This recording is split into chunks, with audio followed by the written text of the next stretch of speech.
Hi, and welcome to the Handbag Designer 101 podcast with your host, Emily Blumenthal, handbag designer expert and handbag fairy godmother, where we cover everything about handbags from making, marketing, designing, and talking to handbag designers and industry experts about what it takes to make a successful handbag.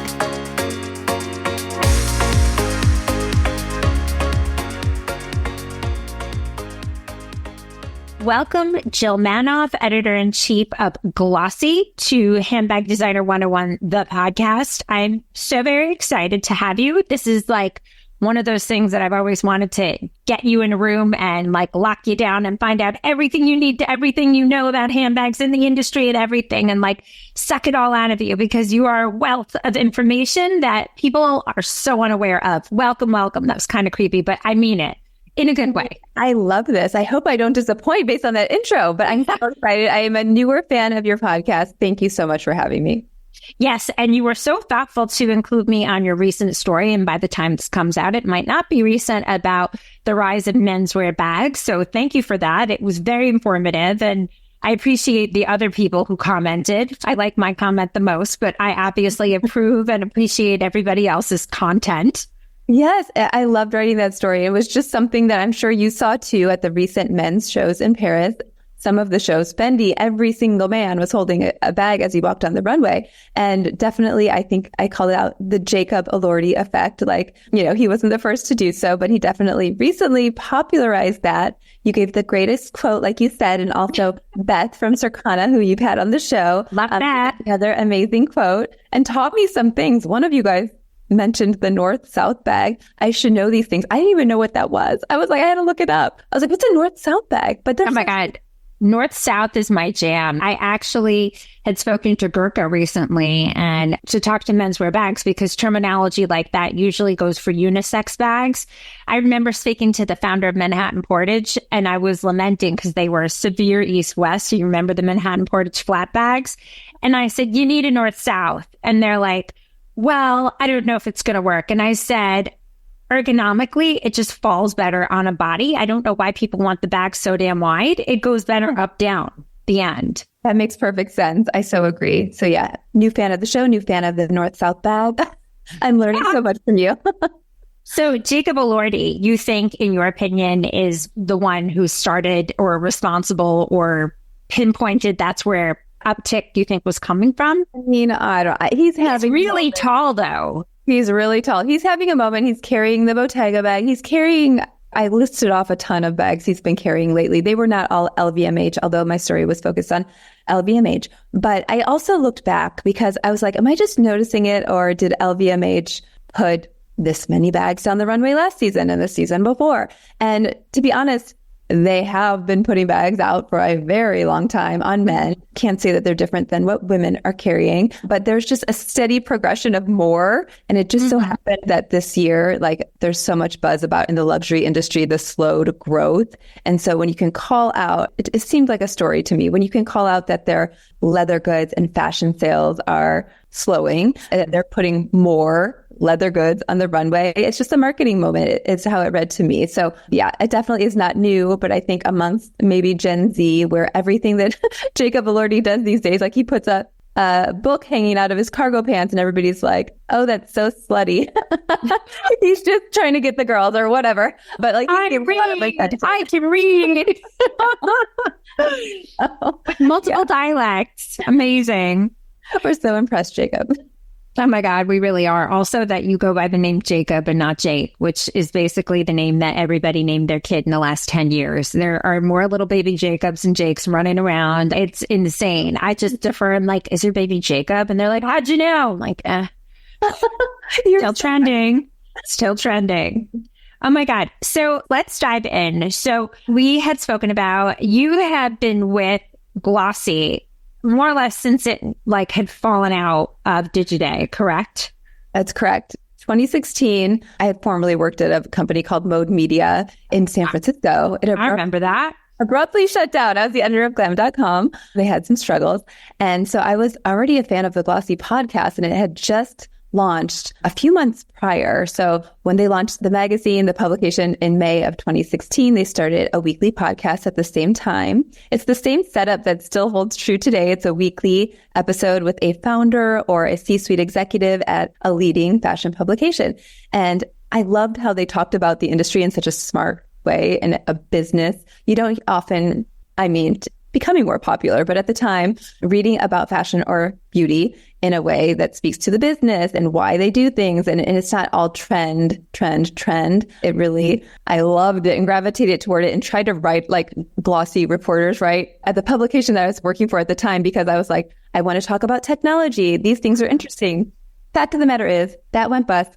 I saw this job that became available, that Glossy was growing. They were looking for somebody to lead the publication. They had branched off, like you said, of Digiday. There was a reporter who now works for Vogue Business named Hillary. And she basically, her reporting on retail queued up the CEO and the president of the company that, wow, there's a lot happening in fashion. We didn't even have beauty out of the gate, but like this is a fast moving industry. There's a lot happening in marketing, that they're trying things, they're seeing what works.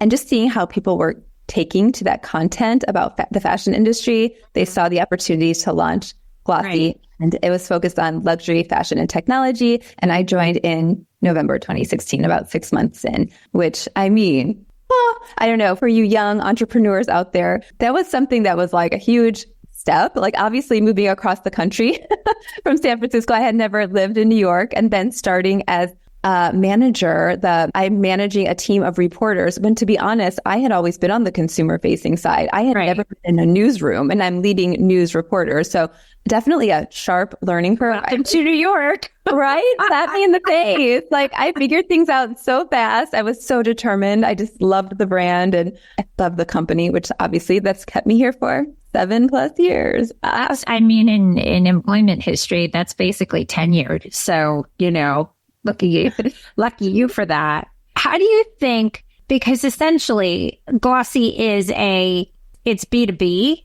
at least the way I've always read it. Yep. How, there are very few publications, let alone ones that have stood the test of time or ones that haven't been acquired and sold multiple times, a la Women's Wear. And then there's the Daily Front Row or the Daily. However, how do you see the differentiating points? Because, there's obviously more than enough news to go around to keep everybody busy. But what do you think the unique selling point is of Glossy versus the others? We're all about quality over quantity. We were talking about some recent news where we take a beat and we think about like, why does this matter? And we see ourselves as a guide to industry insiders. So like we've branched off into beauty. So fashion industry and beauty industry insiders, luxury. And what do they need to know to be better at their job? Because this is an emerging strategy that brands are seeing success using. And that could be around marketing. It could be around a new technology that they're investing in, like what's worthy of their investment. We also have a really strong community based on this content. And so we have, the podcast, but we also have events that are either single day events that are often in New York or 3-day summits that we do at a destination location. And we also do member events. We have one tomorrow night, which it won't be tomorrow, but when this comes out, but an opportunity to bring people together. And we call it a roundtable discussion or a town hall, and just compare challenges and be able to talk to people from other brands in a way that everyone's so open. And it's not, I don't know if it's our community and we set the table for this type of a conversation. It's always surprising to me, particularly on the beauty side, how open people are. And there's no competition. They don't care. It's not like, we don't want you to know this. Everybody's being so open about what they're investing in TikTok shop, or I don't know who they're hiring and where they're lacking talent. And it's just like, it really runs the gamut from marketing to technologies to AI impact, consumer behavior, all the things. But because we're guide to the industry and a source for industry folks to learn more from each other and from us, that's important. And I always say, we're not the expert. I don't work at a fashion brand, so we're talking to people all the time, because if we're not speaking to people to inform our stories, we're really like, what do we know? We're coming out of left field. So it's like stories for insiders by insiders based on what they're seeing success with. That was so long-winded. No, no, no, no, no. The more win, the better. This is good win, not the bad kind. I'm here for it. It's funny that you say that because this whole evolution of open source, like, something like GitHub, where coders, that the most elite coders publish their work and their code for other people to learn about. And it's almost like you get notoriety for being the one who shares the most information. And it's almost the juxtaposition of how things are right now versus very closed communities, very membership based versus very open and inviting, because they both coexist right now in a very wild way, right? Like, fashion overall, I can speak to handbags. It's a very exclusive community. You need to have the right person, to get in anywhere. If anything, I think it's gotten a lot more difficult to get involved with certain things because it's all about who you know, but who you know now at the molecular level, right? But then there's this democratization because of social media, because of TikTok, because of everybody. People are like, come behind, go into my closet, go see the dust bunnies. I'm just like you. Look at me. Here I am with my process. And, I had this really incredible conversation with Rebecca Minkoff, whom I adore and have always felt a fan. Yes. Yeah. I mean, as a fan of the brand, but as a fan of who she is as a person. And it's funny, I was talking to her about her morning after bag and, she went on autopilot because she's told that story so many times. But then we were talking about the actual making of the physical bag and, how many sample makers did it take? And, what did people on the inside think? And then, we had this conversation that, I'd like to think had never happened before. And like, what was it like working with your brother? And I would hate that. Did you hate that? And yeah, I hated that too. And, now we can talk and, all this insider information. It's like, you just need to be at the right place at the right time. And I feel like a lot of that goes back to what Glossy is providing, because it's like, Women's Wear is an incredible publication. It's been around for 200,000 years. And I think there's space at the table for everybody because we're information overload, but there's so much more to learn because, we're all students of what's going on and you're never going to be an expert, know?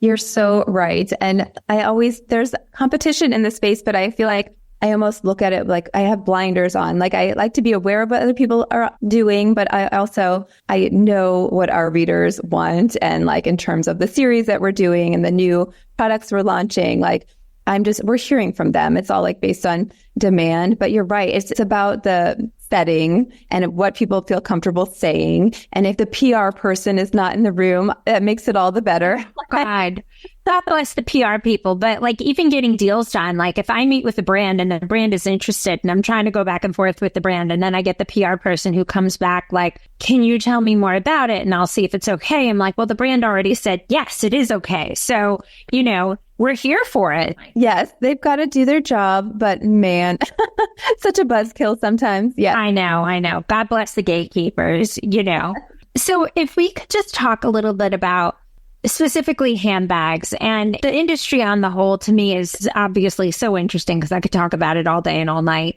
Do you think right now, as a result of social media and so forth, the growth of the independent designer, that there is an opportunity? Do you think the industry is open? Because as someone who came very much from the outside, and it killed me, and I've spoken to other designers about this, that those who got credit or attention were always people who had friends in women's wear and friends here and friends there, and then they came and went just as fast.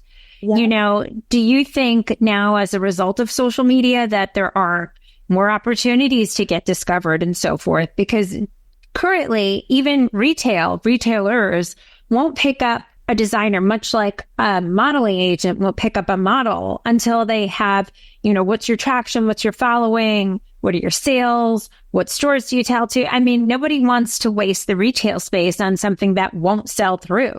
Do you have any thoughts on that?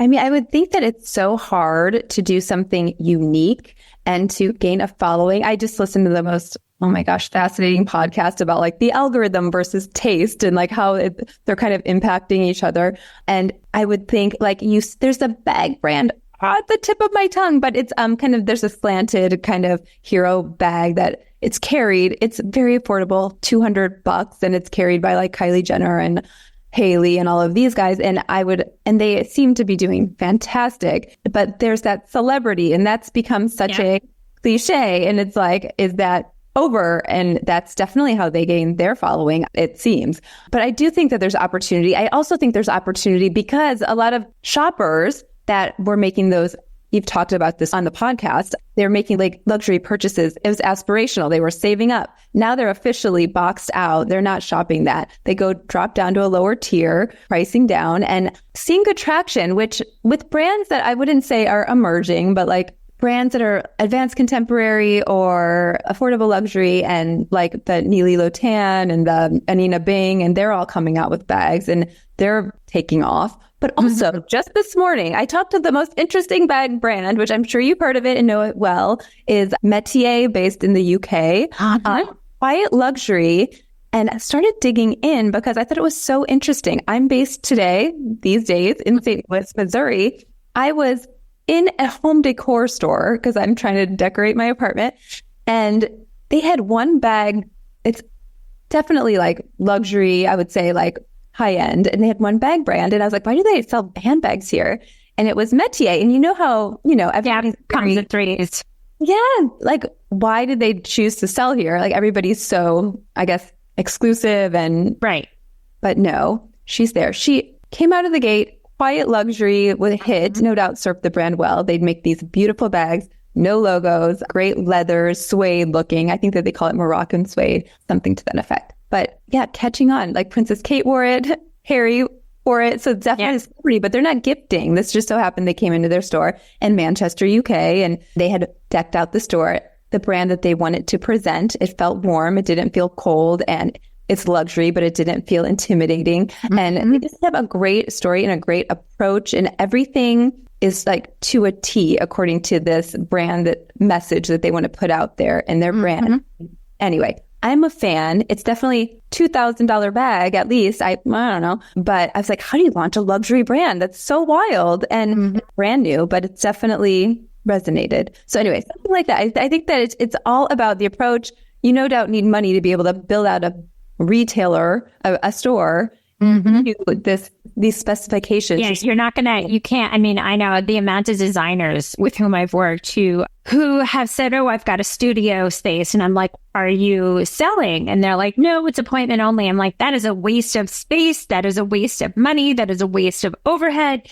Figure out a way to have it open to the public, because the whole thing is that you want people to come in and out, and guess what? Shop. Yeah. You want people to shop. So now call it whatever the hell you want, but like get some bodies in to cover your overhead, because this is your ego talking to say you have a studio that actually is so much space that you could actually get people in. Oh, we're doing events. No. Sell.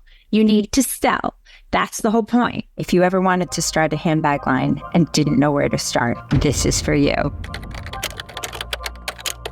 Living proof that independent designers can make it big. Emily Blumenthal is one prime example. If you had dreams of becoming a handbag designer and didn't know where to start, this is for you. If you have a handbag brand and are in need of strategy and direction, this is for you. I'm Emily Blumenthal, handbag fairy godmother and handbag designer expert, and this is Handbag Designer 101, the Masterclass. Over the next 10 classes, I will break down everything you need to know how to make, market, and manufacture a handbag. Broken down for you that you'll not only skip steps in that handbag building process, but also save money in that learning curve. For the past 20 years, I've been teaching at the top fashion universities in New York City, created the Handbag Awards, and also the Handbag Designer 101 podcast. I'm going to show you like I have countless brands, from sketch to sample to shelf, whether you're just starting out and don't know where to begin, or even if you have a handbag line and just need some strategic direction, the Handbag Designer 101 Masterclass is just for you. So let's get started, and you will be the creator of the next it bag. Join me, Emily Blumenthal, with the Handbag Designer 101 Masterclass.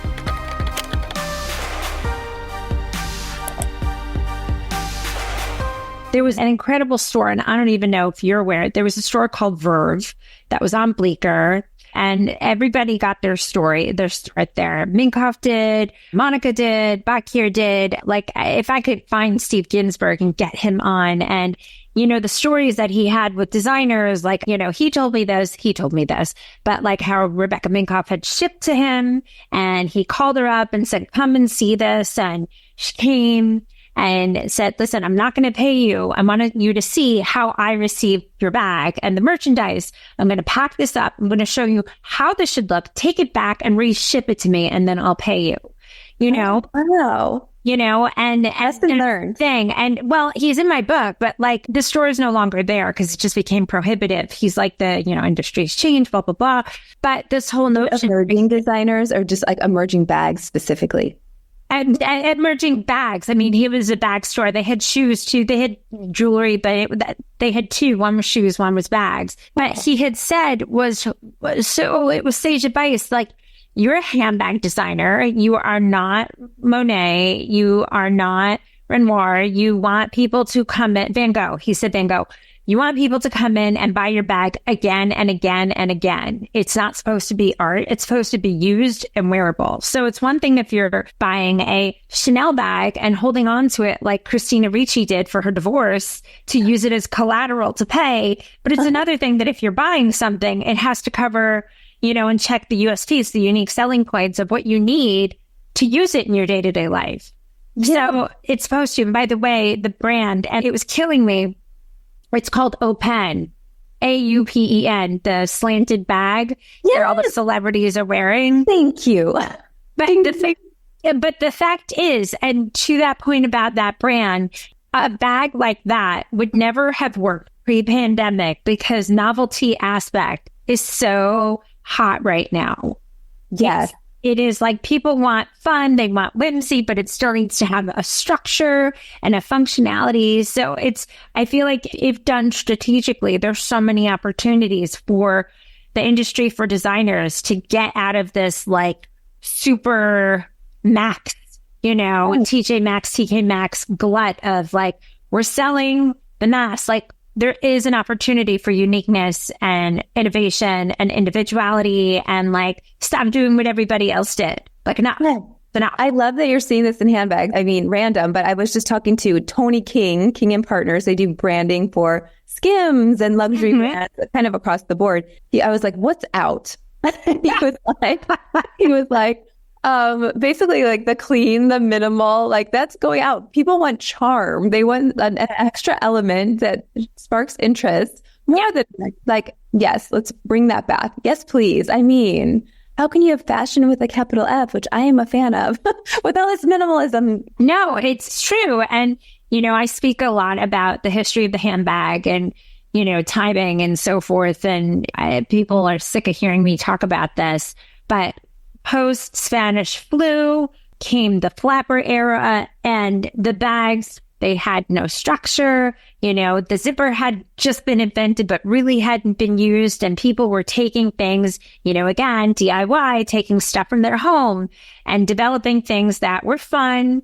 The pockets in women's clothes really weren't part of the story yet. So people wanted novelty. They wanted something to dress up that, outfit that stopped having the seams and stopped having everything to bind you in because they just wanted to let loose and be happy. Yeah. So that's the opportunity right now.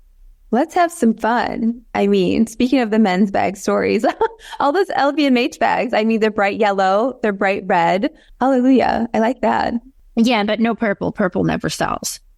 Really? Oh, I hate purple. I hate it. I hate all purple bags. Purple. It looks good on me. It's flattering is what I hope. Well, the funny thing, and I had the same conversation with said Steve of Verve, RIP, not Steve, the store, not him.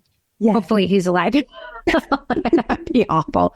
But this premise of adding a bag or adding a product to your collection, that is your editorial piece. It's the piece you have in the window, but ensuring that within your collection, you still have the sellable colors, your blacks, your browns. Neutral is now shockingly a hot color, which to me is like, but, when manufacturing, your bags obviously need to be the same price. And if you're buying less quantity of a color, you're going to have to deal with the backlog and negotiating with the factory that your purple bag is going to have to cost the exact same amount of your black bag when you're ordering less. So like one way or another, it has to be fiscally viable to even be creative now. Oh my God. Got to find your audience. I feel like it somehow get that purple bag in front of the Depop shopper who's liking purple and butterflies still. All this look, I don't know what you call it, Y2K. Anyway. Oh my God. Y3K at this point. Oh my gosh. The crowds are cycling. I don't know. I know. What do you think about what's going on in terms of retail and like bags being sold, and like which retailers do you think, in your opinion, are like ahead of the curve and really standing out in terms of newness and innovation? Do you have thoughts on that?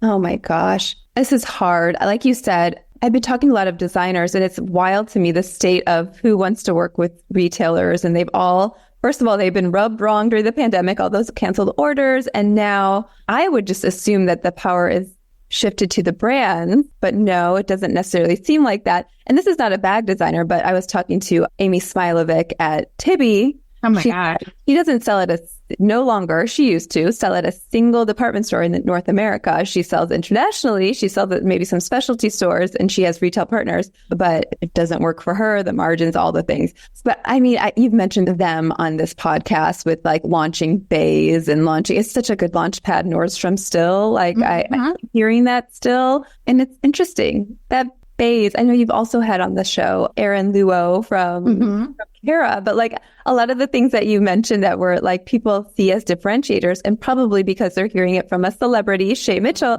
are things that Kara's been doing all the time with the little extra zip pocket for your shoes and the extra little bag. And I'm like, but they don't have a celebrity attached. So maybe it hasn't been shouted from the rooftops. But anyway, Nordstrom is doing good things. I don't know who else. Nobody's coming to mind. The worst. Isn't that why? I don't think it's the worst. I think it's relative to what's going on in the industry.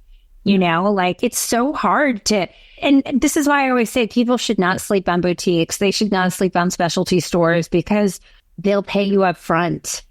You know, they'll pay, you can do events with them. You can show up, you can do limited edition for them, for their audience. And I think this construct of the influencer is so, in my opinion, misguided when you can get the influencer that shops in that specialty store, who has a circle of friends, who what they wear is what sells. I mean, you're in St. Louis now, and like you said, there you were in this one store that happened to have this métier bag. That must be there for a reason. Like, that's not an accident. So somebody somewhere told the buyer, the owner, I love this bag, get it in. And I doubt they bought only one.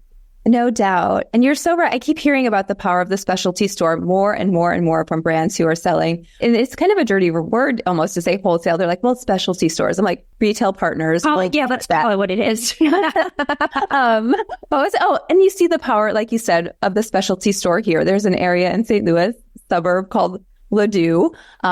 They're at the fancy Plaza Frontenac Mall. But there are many small boutiques where it's run by a local tastemaker who's well known in the community. She is her creation, her stamp of approval, and they do a great business. I used to be a stylist here and go in and find the most unique, fun things. It's a fun shopping experience. That curation still matters when everything, again, is an algorithm. Yeah, for sure. Now, I was in Columbus last year, like in October, November, and like there are a handful of boutiques that are beautiful. And, you know, the bags they have were designers like two, which I'd never heard of. And whenever that happens, I'm like going on Instagram, like looking them up, like, oh, this one is from, you know, this country and this one's local. And, you know, having that group and diversification of designers. And I always tell brands, like, look locally, go locally, invest locally. They want to invest in you. And where so many designers want to, you know, I'm working with one designer who was going on and on how she never wants to produce abroad because she wants to go to the factory and wants to be part of the design and the story. And if there's a problem, which, you know, obviously adds to their time and labor costs, but boutiques and specialty stores are no different. They would prefer to work with local designers because guess what? It's the same thing. If they sell well, there's a great designer who came through the Handbag Awards called Sage Aubrey, who is, oh my gosh, I think she's out of New Mexico. No, it's not Arizona. I'm pretty sure it's New Mexico. And she's become this hometown hero and her business has been able to sustain itself. And now she's like a person of interest and can speak to, you know, women empowerment. And that's really what it's about. That's fantastic. It's tough. if I was a designer, I would definitely be weighing all of the distribution channels and where I want to sell, because we also had a podcast today with there's a brand that was built on faux fur coats called A Paris. Yes, so cute. But she had this great quote where had the yellow one, and the bright colored coats that people. I always tell people, like, don't forget about the bright colors. Yeah, people want that. Statement. I love it.